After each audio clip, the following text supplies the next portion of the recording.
السلام علیکم ورحمۃ اللہ وبرکاتہ۔ بسم اللہ الرحمن الرحیم، الحمد للہ رب العالمین، والصلاة والسلام علی سید المرسلین وعلی آلہ وصحبہ اجمعین، اما بعد۔ قرض کی ادائیگی کے لیے دعا۔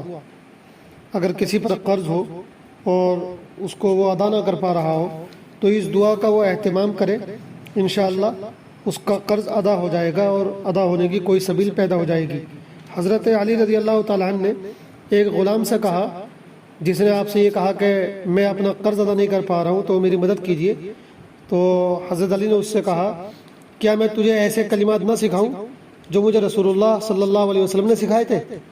اگر تیرے اوپر پہاڑ کے برابر بھی قرض ہوگا تو بھی اللہ تعالیٰ تیری طرف سے ادا کر دیں گے، یعنی تیرے لیے ادا کرنے کا کوئی راستہ نکال دیں گے۔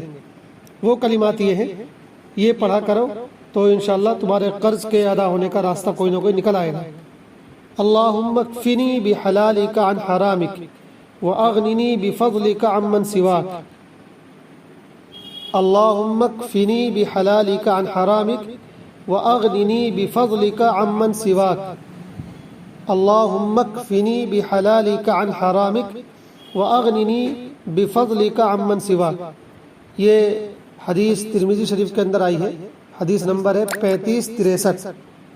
اس کا مطلب یہ ہے، اے اللہ آپ اپنے حلال مال کے ذریعے میرے لیے کفایت کا سامان پیدا کر دیجئے اور مجھے حرام سے بچا لیجئے، یعنی اے اللہ جو تو نے مجھے حلال مال دے رکھا ہے وہی میرے لیے کافی کر دیجئے اور حرام لقمے سے، حرام مال سے مجھے بچا لیجئے، تو حلال کے ذریعے مجھے حرام سے بچا لیجئے۔ وَأَغْنِنِي بِفَضْلِكَ عَمَّنْ سِوَاكَ، اور مجھے اپنے فضل سے بے نیاز کر دیجئے اپنے علاوہ تمام لوگوں سے، کہ میں صرف آپ کا محتاج رہوں، آپ کے فضل کا محتاج رہوں، آپ کے علاوہ مجھے کسی کی ضرورت نہ پڑے، تو آپ اپنے فضل کے ذریعے سے مجھے اور تمام لوگوں سے بے نیاز کر دیجئے، مجھے صرف اپنا محتاج بنائیے، کسی اور کا محتاج مت بنائیے۔ یہ دعا چھوٹی سی ہے، آدمی کو چاہیے کہ اس کا اہتمام کرے، کسی بھی وقت پڑھ سکتے ہیں، اس کا اہتمام کرنا چاہیے، ہو سکے تو نماز میں ہر نماز کے بعد پڑھیں، انشاءاللہ اللہ تعالیٰ کوئی نہ کوئی راستہ قرض کے ادا کرنے کا نکال دیں گے۔ اللہ تعالیٰ ہم سب کو عمل کرنے کی توفیق عطا فرمائے۔ السلام علیکم ورحمۃ اللہ وبرکاتہ۔